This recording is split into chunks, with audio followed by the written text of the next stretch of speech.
Hey y'all, and welcome back to Hooked. If you're new here, my name is Leanne. My name is Suzette. And Hooked is basically where we talk about some true crime stories and I do some crochet projects.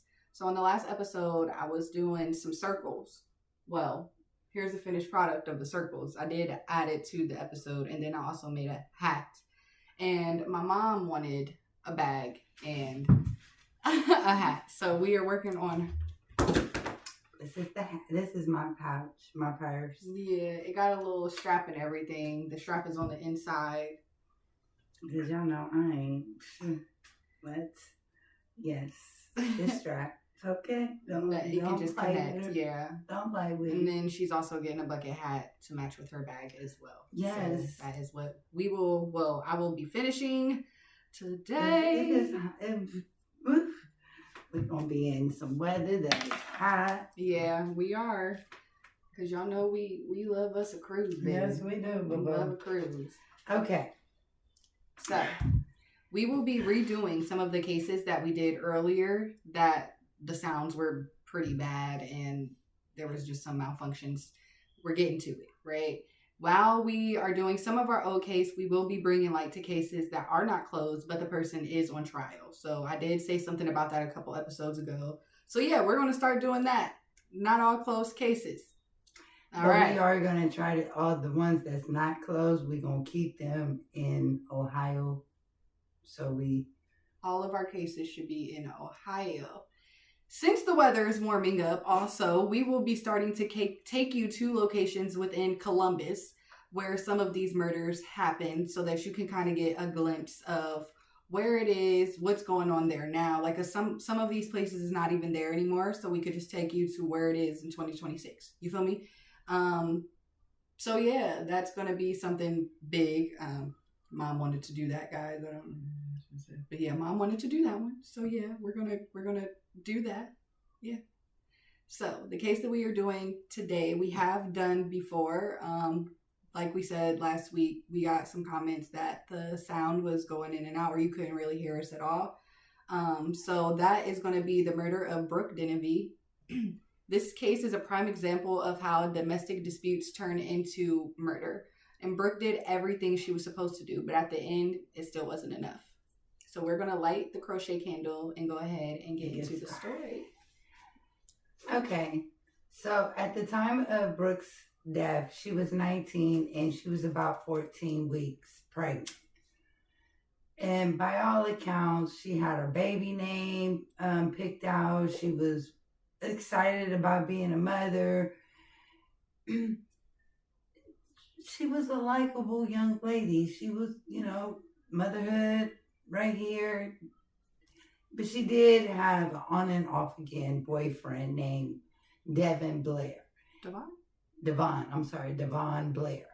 And Devon and her, that relationship was very tumultuous, very violent. There was records from the police showed a history of domestic violence made by Brooke, her parents, her brother, and even concerned neighbors.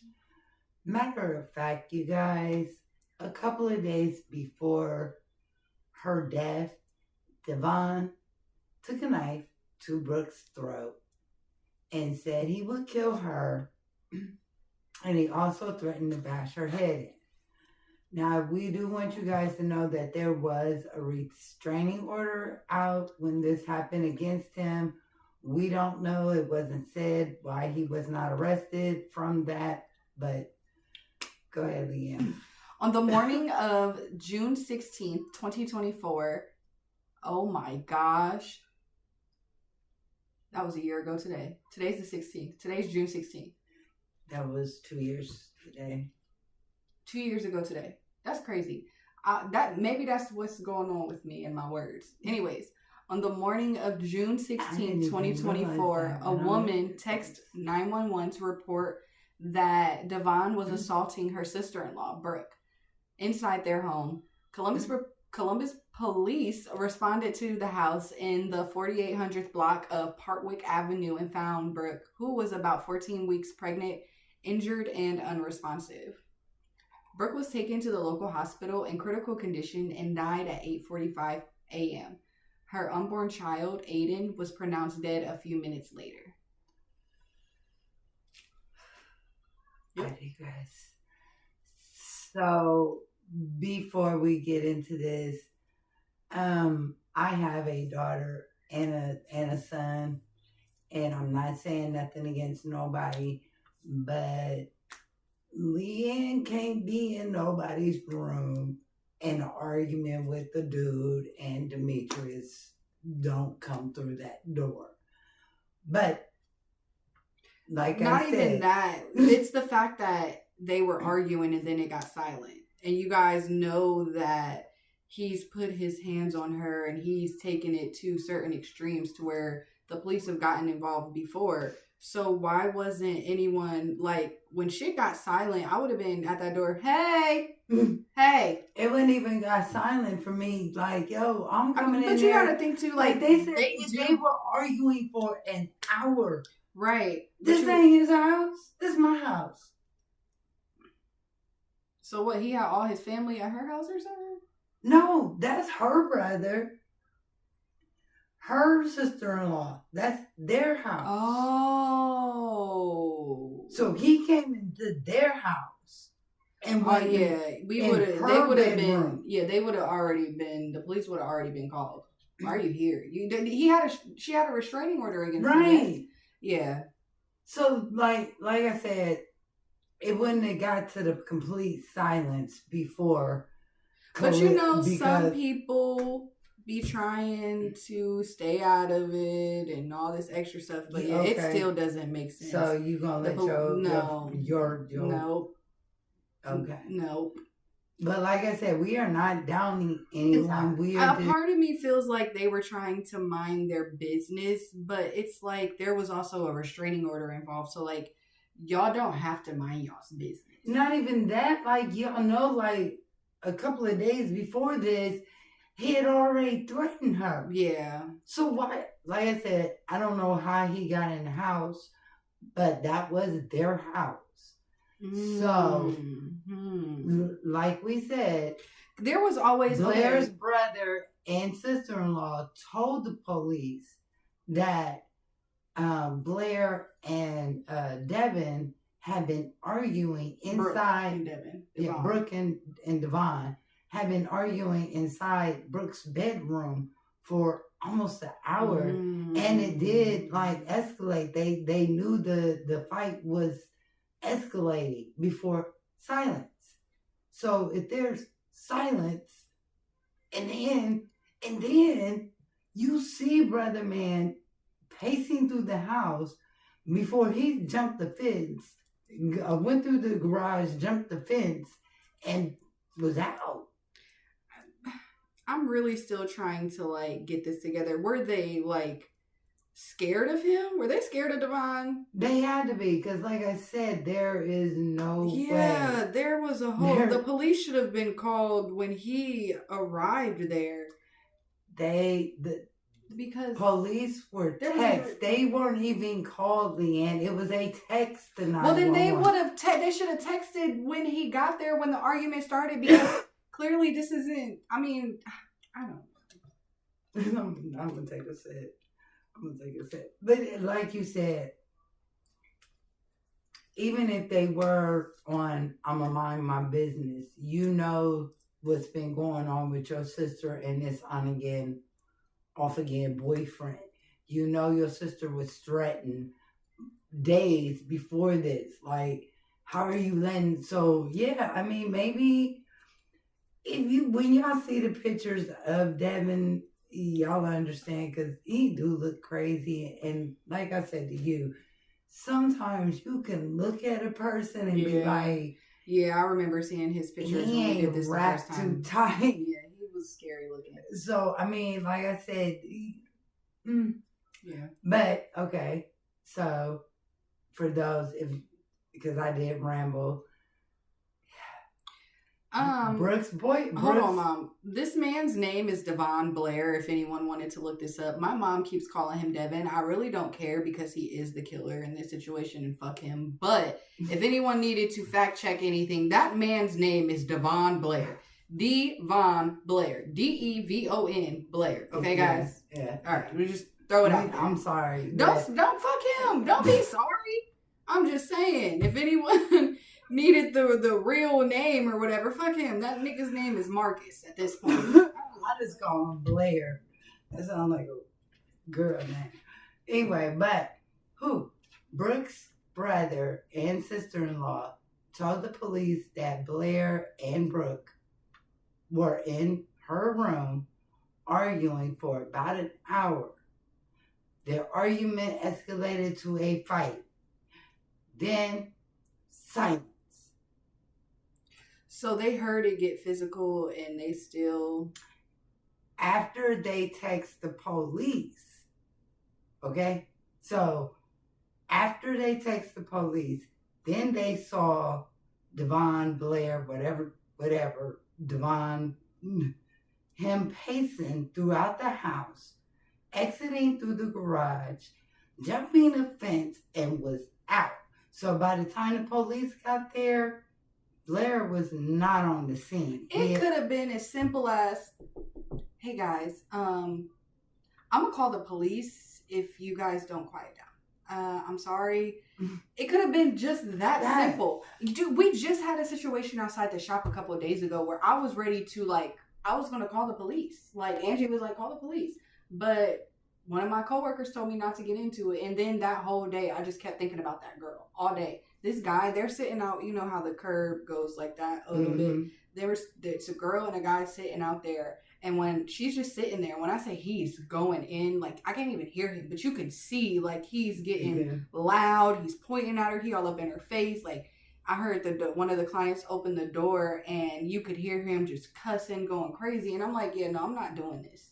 He's not. And then when he stood up is when I was about to go out there and be like, just for the sake of me not trying to get in the middle of it and not trying to make it worse. But I was going to be like, y'all got to get that. You got to move.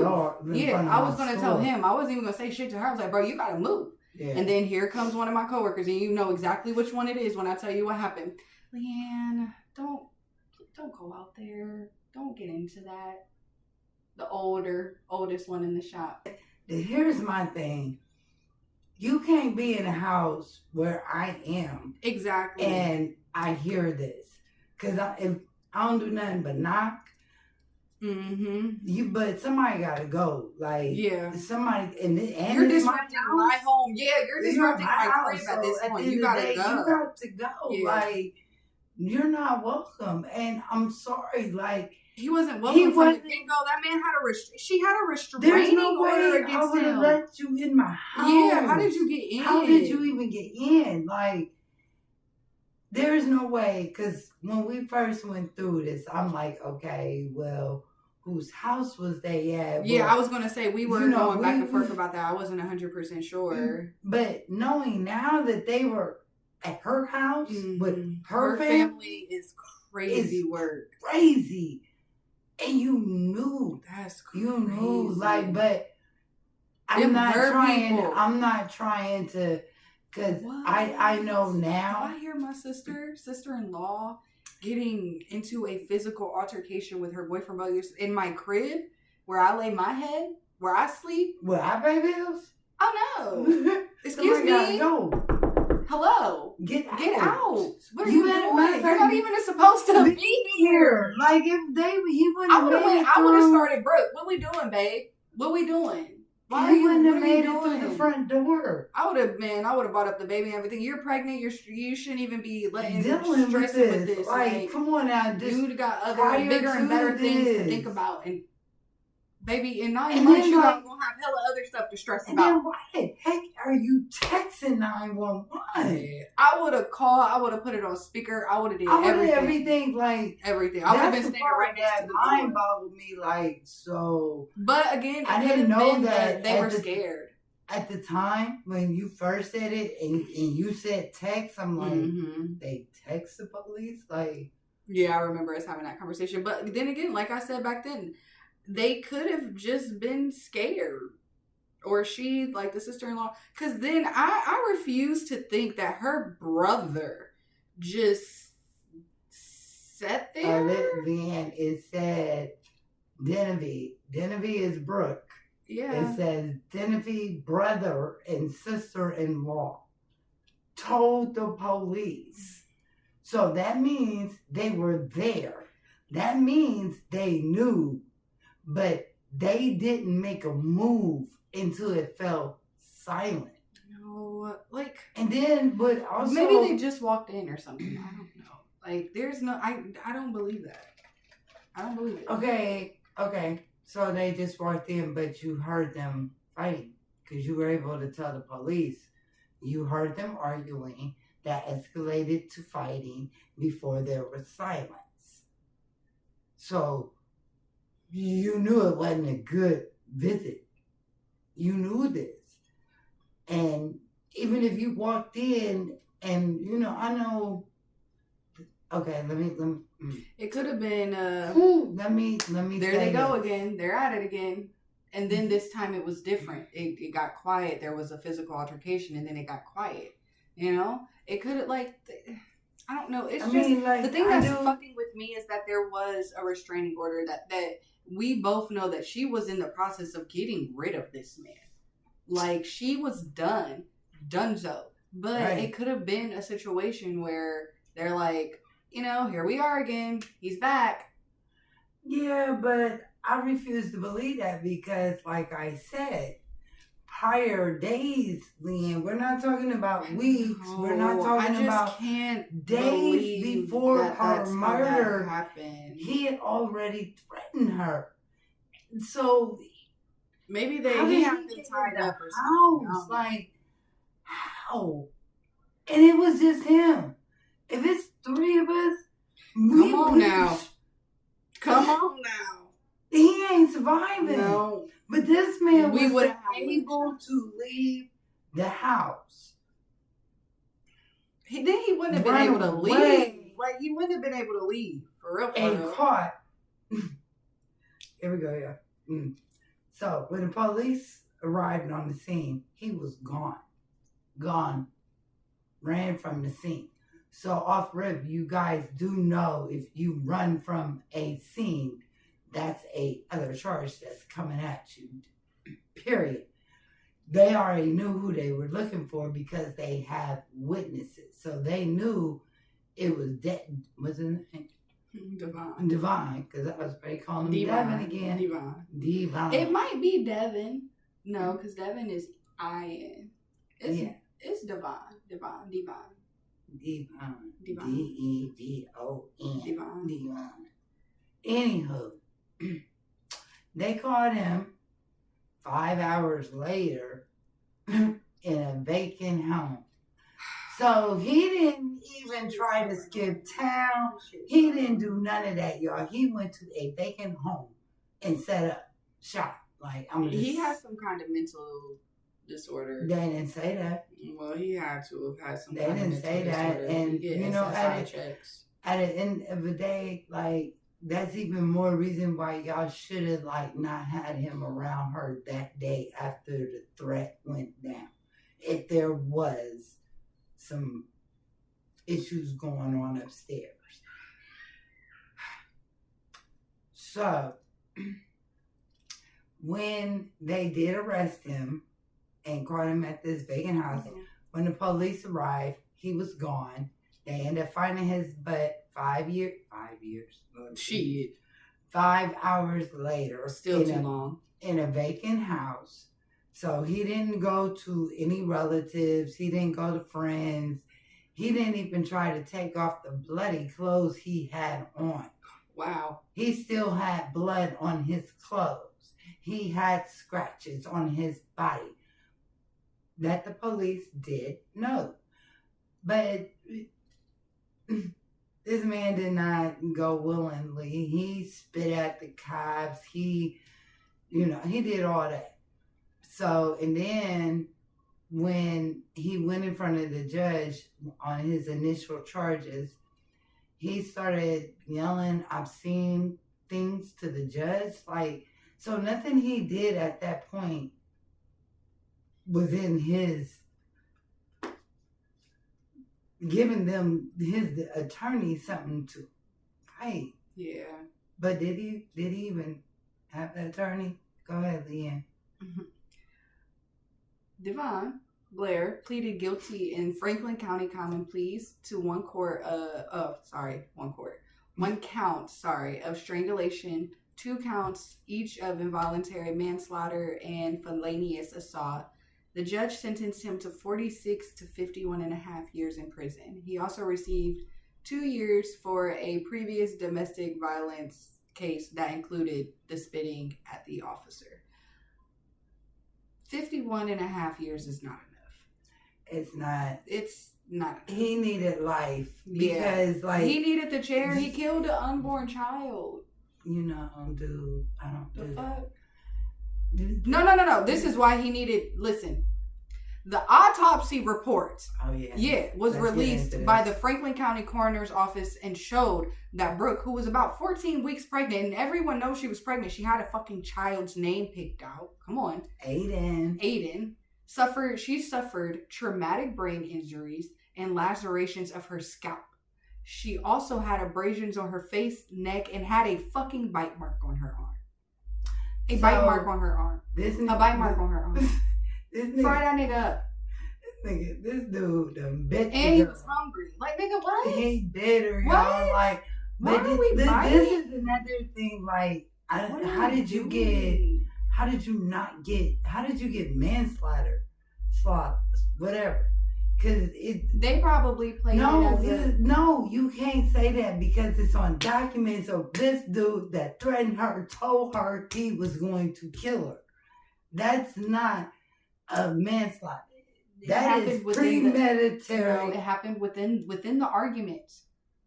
So that's what they're going to go off of. Yes, there was problems before. I mean, there was hella problems before. He shouldn't have even been out to fucking do this. He threatened her already. There was already reports of it. But because there was an argument, because they could have said that she may have said something, she may have been fighting back. It could have escalated from that situation. Oh, so she definitely was fighting back. I do believe she definitely was fighting back. I mean, not I believe, because it definitely should have been murder. I definitely agree with you there. But somebody fought for it to be manslaughter, or there was some kind of, I don't know what they would have been. What he would have been able to offer them for them to give him some kind of plea to bring the. He did plead guilty, so they might have guilty, so he doesn't have to take the family through. Yeah, because that's what they be doing. So he might have said that, or they might have gave him the plea where if you plead guilty to this, and like you said, with him knowing that everybody know that he did it, he didn't want to take the family through that. And then plus, like, you know, she was pregnant too, so it's like, do we really want the family to go through that in a trial, like, to know because he strangled her. Strangulation, you guys, you don't just and she done, you know what I'm saying? Somebody. It's not that, and their kid, no.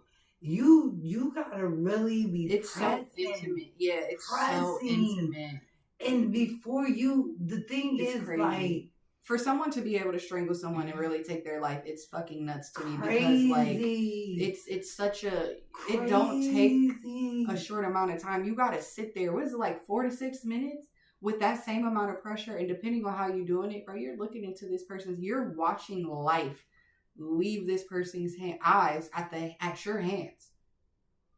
Yes. You're fucking crazy. Yes. Like, unless someone hurt your mama, your kid, or someone close to you that you love, I can't see someone strangling someone. Even if something happened to one of my loved ones, I can't strangle that person. I'm not going to strangle. I'm going to be able to shoot you. Yeah. I'm going to be honest. Like, I don't have that capacity to sit there and look at you, regardless if you do it from behind and you're holding them like this, you still can feel that shit. Yeah, like, you can feel the life. What the fuck was he on? Yeah. Like, and this is not on. This ain't some just random ass person, which makes it even worse. This is someone that you once shared a bed with.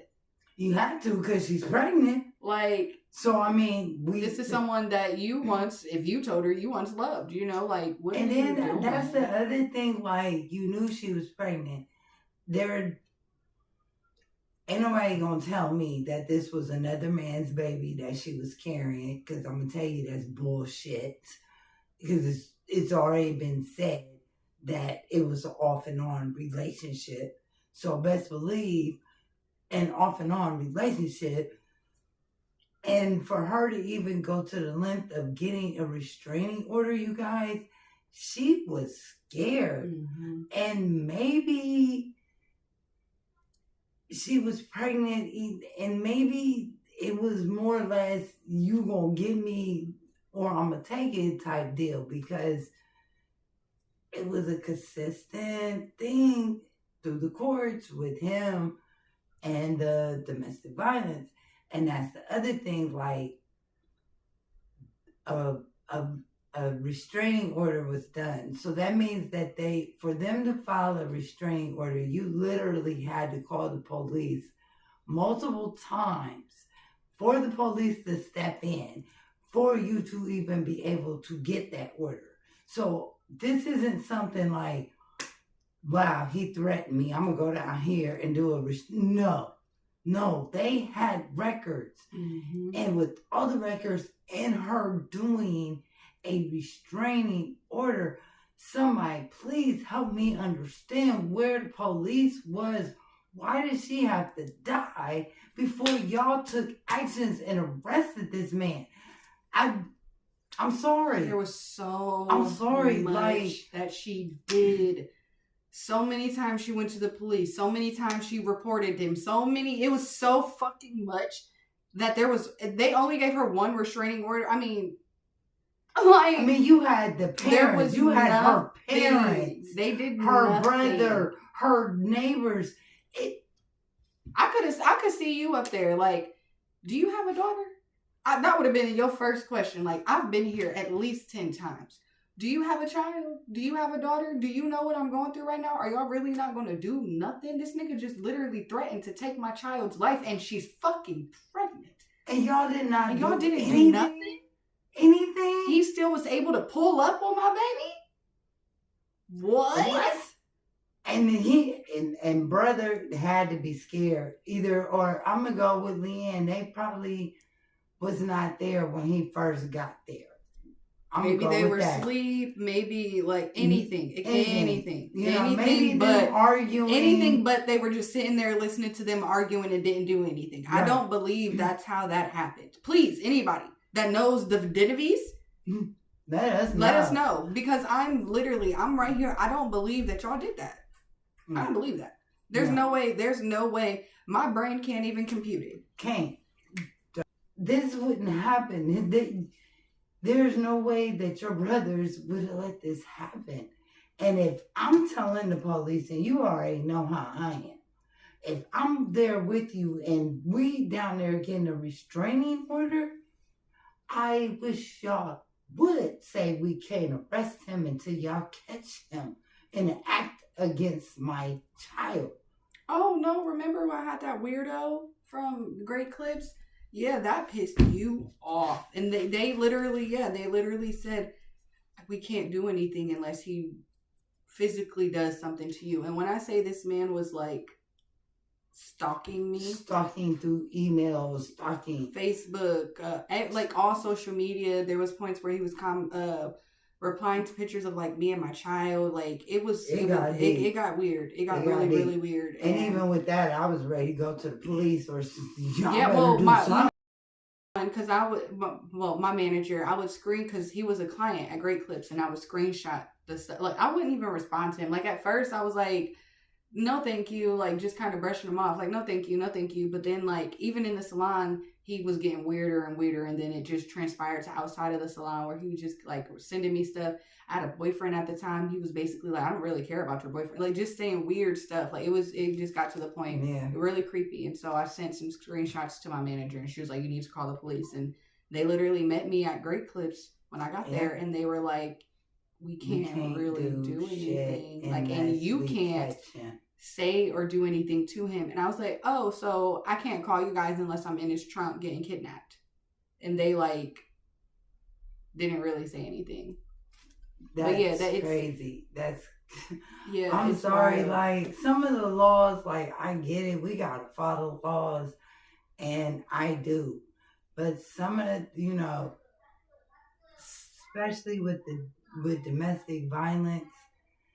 I think police don't really look into it because it's been several times where the police is called just like this, and they look, and the woman keep going back. Mm-hmm. You know what I mean? So how bad is it if you keep going back? But then, you guys, I'm not going to say the name of the show because I'm not giving out free promotion today. But there is a show that shows when sometimes people don't, okay, take it into my own hands. Now I'm going to jail because I had to do what I had to do. Mm-hmm. But, you know, like I said, there was no need for him to try to take it to trial. Everybody knew. Me and Leanne don't know why there was a text instead of a call, letting them hear it. Even, like you said, even if you walk in and I hear shouting, I'm calling 911 speaker and I'm walking to the house. Because whoever the issue, whatever's going on, I want them to hear, like, no, you are on phone and it is the operator. And believe it or not, they record them calls. So it's not like you can call 911 and cut it off, you know, because they're going to call back to make sure that it's okay. And if they don't get a response when they call back, there is a card coming out. Like, don't. So, but now in 2025, 2024, we texting the police. Okay. Yeah, I would have never texted them. Okay. I don't know. I'm still, like I said, if anybody knows them, give us some insight, please. Because the way it was reported is that they were there and was fully aware of the arguments and didn't do or say anything until it fell silent and it was too late. And I just feel as if they had called the police when the argument started, that she would still possibly be here or would have been able to save her. And I don't want to blame, I'm not blaming her brother and sister-in-law. No, I'm not blaming them, but I'm definitely blaming Columbus. Divine. Yeah, I'm blaming Columbus Police Department because there's no reason that he should have been even able to basically finish the job. Like guys, he already. Yeah, she had abrasions on her face, lacerations on her scalp, on her neck. He was dragging her by her hair. And you know what I mean? Ripping her hair out of her scalp. Like, what? So not only are you doing that, you also, like, abrasions on her face. Like, you, baby. Okay, listen, you guys. This was the case of Brooke Devinney. And I'm going to say, you guys, if you are in a domestic violence relationship, please leave. Please. You cannot change them. Stop trying. They're nothing but God is going to change them. Well, and that was it for today's Stitch and Story session. Make sure you guys relax. Release. Don't be somebody we talk about. Because we are. We will. Bad. And until next time, stay safe and stay hooked. Love y'all. Peace. Bye.